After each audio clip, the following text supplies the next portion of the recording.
Good evening, ladies and gentlemen. This is Jack Douglas. Each week we present armchair vacations to different areas of America, and each week we are forced to leave out, because of the lack of time, many and sometimes dozens of interesting and unusual places, people, and things. So tonight, we thought you might like to see some of the attractions you did not see but should have seen on previous programs. Don't ask me to repeat that, but I do believe you'll enjoy the special Armchair Vacation 2, Everywhere, USA.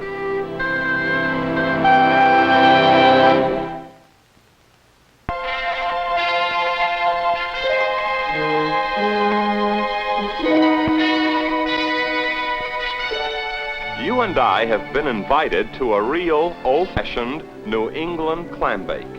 We're at Yarmouth on Cape Cod, and this annual bake is sponsored by the Bass River Rodin Gun Club of Yarmouth to raise money for club expenses. Well, the clambake committee has been at work since just before dawn, because every guest will be served the following. Hear this: clams, lobster, 2 ears of corn, 2 potatoes, 2 sweet potatoes, 2 onions, 2 wieners, and 2 sausages.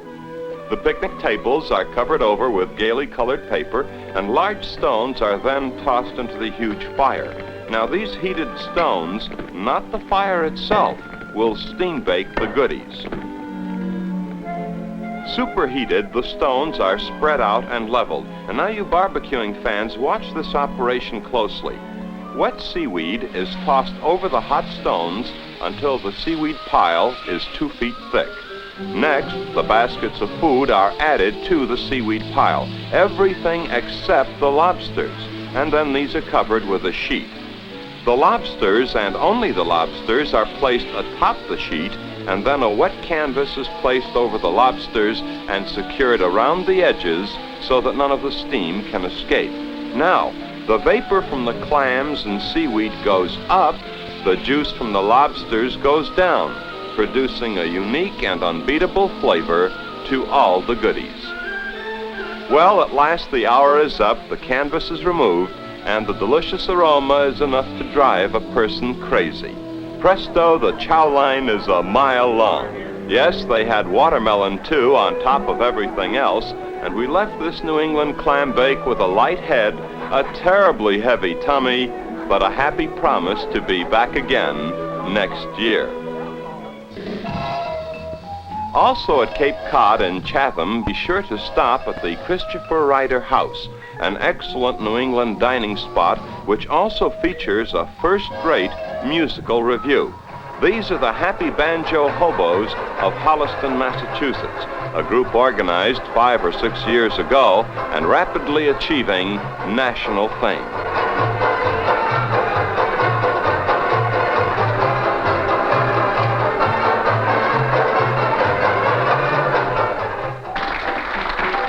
A change of pace now with Otis and Susan Stevens.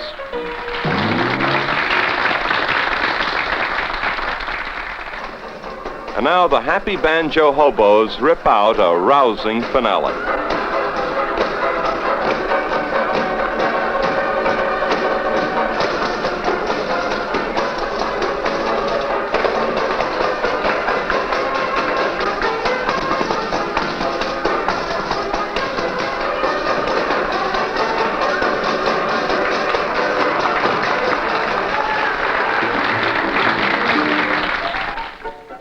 The Camptown races, popularized in song, do exist.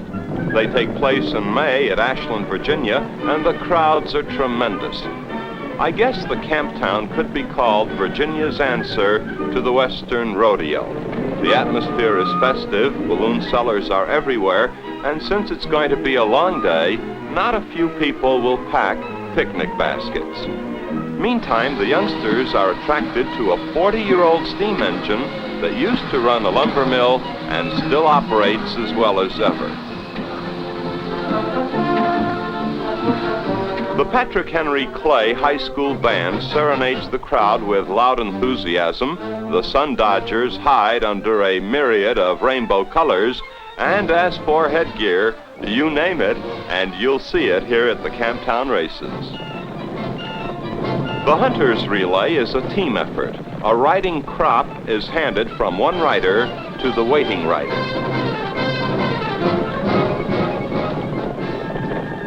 The last race is the traditional silver dollar race. A small sack full of silver dollars is suspended just above the finish line.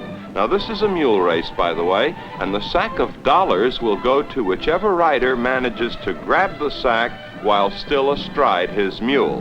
The first one across the finish line doesn't necessarily win the dollars.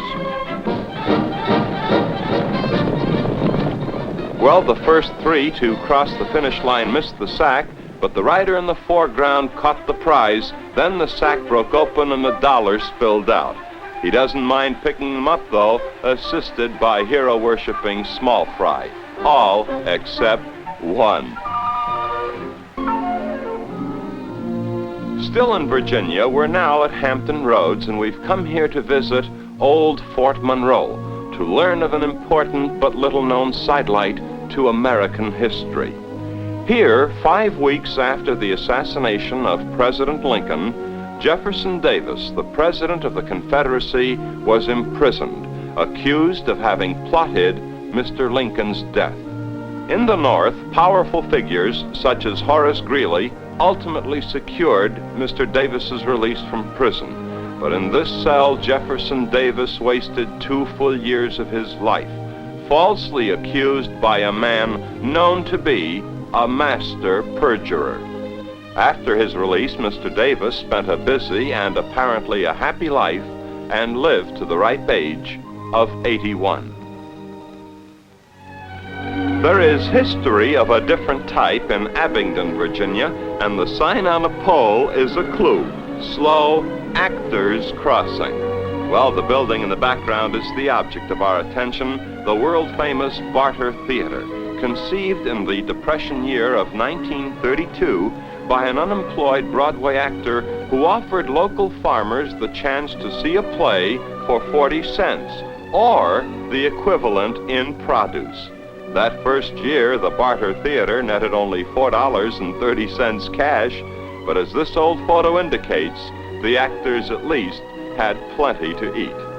Mr. Bob Porterfield, the actor, director, producer who founded the Barter Theater, here describes the theater's unusual but highly respected annual award. Since 1939, the Barter Theater has been presenting an award to the outstanding person in the New York theater. The award consists of a Virginia ham, a platter to eat it from, and an acre of land on the side of the mountain near the Barter Theater. And last year, when Abe Burroughs won the award, he found out that his acre was right alongside of Tallulah Bankhead's. And he remarked, couldn't I have a quieter acre? Winners of the Barter Ham Award have included some of the most distinguished stars of yesterday and today, including some of its own alumni such as Gregory Peck and Ernest Borgnine. Today, the admission at the Barter is real folding money, not ordinary lettuce, but you'll be rewarded with the very best in the dramatic arts.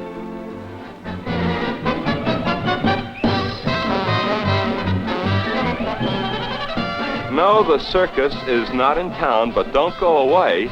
This is part of the Harry Hertzberg Circus Museum at the Public Library in San Antonio, Texas. Entering the museum, we're greeted by a mechanical clown. It would take at least several hours to show all of the circus mementos in the Hertzberg collection. posters, real circus wagons painted white and gold, and those alluring handbills depicting the star attractions of yesteryear in circus land. And here's the gem of the collection, the actual, real-size carriage built by the great P.T. Barnum for his famous midget, Tom Thumb. It's hard to imagine a human being so small that he could ride comfortably in such a tiny vehicle. Well, most of the circuses of yesterday are gone now, but they've been replaced by outdoor exhibits all over the country, such as Ross Allen's Reptile Institute at Silver Springs, Florida. Now listen to Ross. This is the eastern diamondback rattlesnake, the most dangerous snake in the eastern United States. They attain a length of 7 feet, and they can strike out 2/3 of their own length. They can strike half their length up in the air, and they can bite or strike from any position, best when they're coiled. If stretched out straight, they can make a short strike, turn and bite your foot if you happen to step on one, and they can bite underwater as well as coil and strike from the surface of the water. Now, I want to make one strike a balloon. In order to do that, he has to open his mouth up very wide, strike forward, hit the balloon with the tip end of the fangs, and then recoil, and he's ready to strike again. The rattler seems indifferent to the gentle prodding and the balloon, but when it strikes with dazzling speed. From Florida, we've journeyed to northeastern Arizona and a forest as strange as any on Earth. This is just a small part of the 95,000 acres that make up the Petrified Forest National Park. Now, once upon a time, roughly 160 million years ago, this arid area was a lush, swampy lowland. Now, eventually, the swamp waters disappeared, the dead and fallen trees sank in sand and silt rich in silica, and the silica found its way into the wood, replacing the water and air content of the trees, filling the wood solidly, and forming thereby petrified logs that are literally as hard as stone. Here at the Park Museum, they showed us sample cutaways proving that the logs have turned to stone. Now, it took 2 days, for example, using diamond disc saws to make just this cut, and 13 more days to polish it. Here are more samples full of rainbow colors caused by oxides of iron and manganese. The main colors, by the way, are blue, black, purple, yellow, orange, rust, and red. Most visitors to the Petrified Forest experience the odd sensation of feeling that time is standing still. For how does one measure minutes and hours against 160 million years?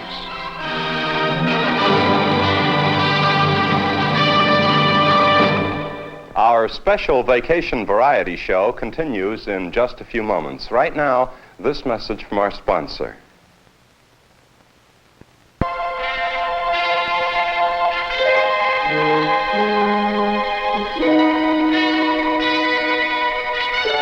Still in the Petrified Forest, this young couple walks on a petrified log 100 feet long and known as the Agate Bridge.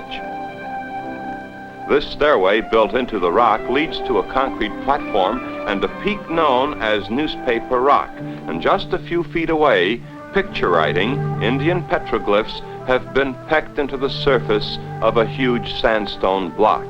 These particular petroglyphs cannot be accurately interpreted, but more than likely they record important events in the lives of Indians who at one time, perhaps 600 years ago, lived in this region. The Spanish conquistadors who first discovered the Southwest in search of gold were indeed a strange breed of men, capable of savage deeds one day while piously proclaiming the kingdom of heaven the next. But with the cross, the conquistadors brought a magnificent form of architecture ideally suited to this dry, sunny climate.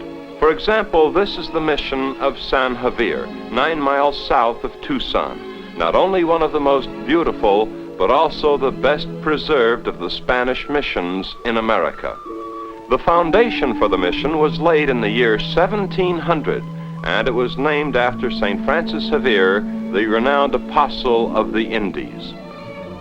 Vacationers are surprised to see a cat and a mouse carved at separate ends of the facade. Well, the builders had a sense of humor, depicting an old Indian proverb which says, "When cat catches mouse, end of world will come." We're happy to report that the cat and mouse haven't moved an inch in almost 300 years. The desert architecture of today, indeed much of American architecture, bears the unmistakable stamp of one man and one alone, the late great Frank Lloyd Wright, the man whose name was known and respected by more people than any other architect or builder in mankind's history.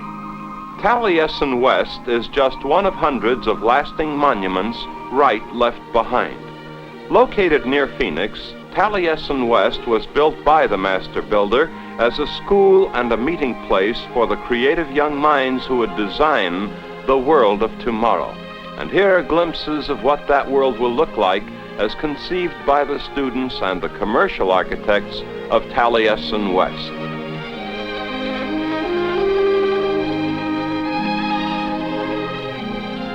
Taliesin West is one of the smaller structures designed by Frank Lloyd Wright, yet even here he exercised one of his classic beliefs, that a building should be a part of its natural surrounding and blend with it. And here also he demonstrated his genius in the use of functional, he called it organic, interior space. Today, Mrs. Wright is the guiding spirit of Taliesin West, torchlighting her late husband's passionate obsession to combine beauty with perfection. Taliesin can accommodate about 75 of the thousands of applicants who wish to be students. These are some of the lucky few, each one interviewed and screened by Mrs. Wright personally. They will, as the years pass, try to become what Mrs. Wright calls the artist who is the complete man. Now each year, Taliesin West welcomes thousands of vacationers and sightseers. Most of them know little about designing and building. They come instead to walk in the giant footsteps of a man who walked in beauty and wanted nothing more than to share the beauty of his visions with his fellow man. We left Taliesin West shortly after sundown, but I like to think that we took the memory of the complete man back home with us. This now is the red rock country of Oak Creek Canyon near Sedona, Arizona, and suddenly you see it, the Chapel of the Holy Cross, considered by many the most stunning chapel of modern times in all America. What an imposing structure it is. It's not really a monument to one faith, but to the concept of the one God. There isn't much more to say. You look at it, and you go your way. But having seen it, you'll not soon forget it.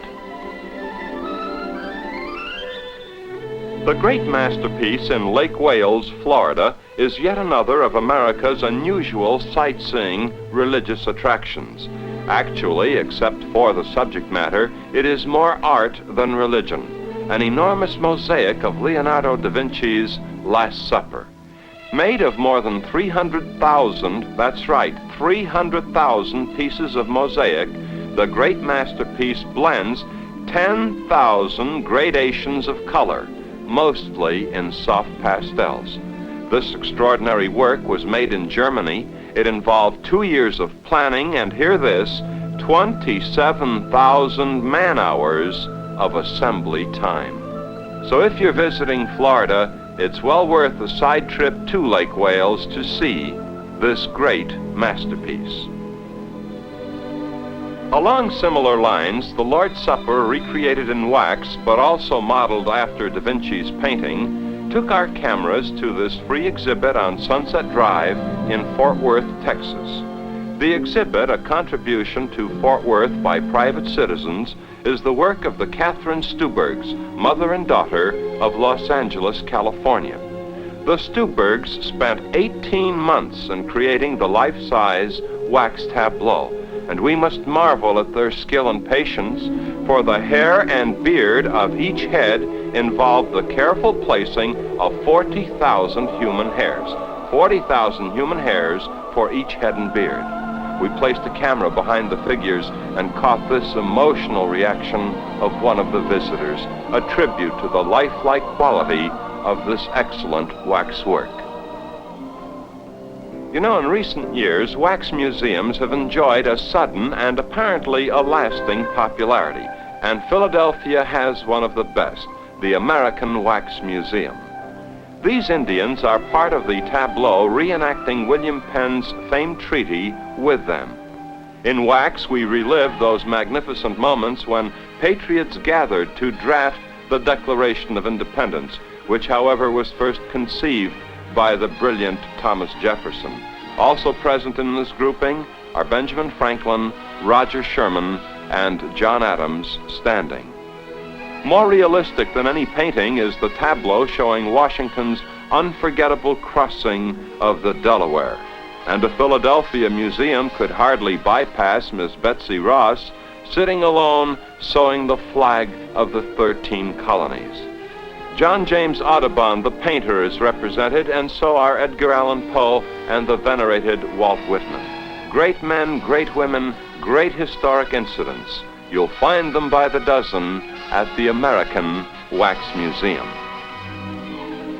Also in Philadelphia, the Rodin Museum offers you the chance of a lifetime, a chance to see bronze casts and other replicas of some of the finest sculpturing of the 19th and 20th centuries, the work of the celebrated French sculptor François-Auguste René Rodin, born in Paris in 1840 and died in 1917. And no man can learn to sculpt like this, for Rodin's was a God-given gift. This is a head of Balzac, the athlete, meditation, the hand from the tomb. These hands in prayer symbolize the cathedral. And here in The Kiss, Rodin achieved one of the most sensually exciting sculptures of all time. And yet there is a wholesome, virtuous quality in the work. Truly a masterpiece. Well, there are museums and museums, but the Rodin Museum in Philadelphia does warrant your special consideration. You may recall that we visited Custer Battlefield in Montana during our special program of a few months ago, Fields of Glory. Briefly, we retold the story of the Battle of the Little Bighorn and of the massacre that took place on the slopes and ridges overlooking the Little Bighorn River.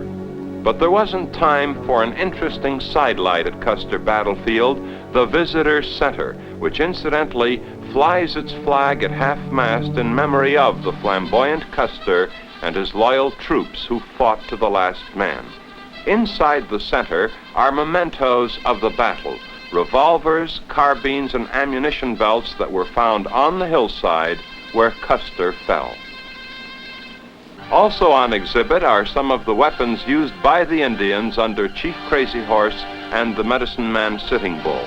Notice that the Indians also had carbine rifles, plus the expected bows and arrows, a skinning or scalping knife, and the whirling two-piece war club. Weapons of war and remembrances of fallen heroes. Chapels built in the rock and rock that was once a living thing. Happy times, good times. These and 10,000 joys are yours, ladies and gentlemen, when you travel anywhere and everywhere, USA.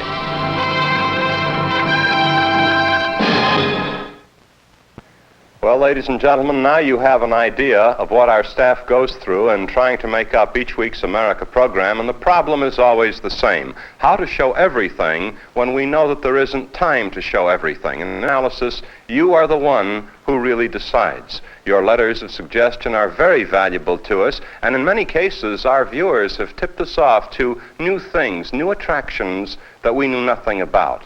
And now this is Jack Douglas saying, I hope we'll meet again next week at the same time, somewhere in America. Until then, thank you so much and good night, ladies and gentlemen, boys and girls.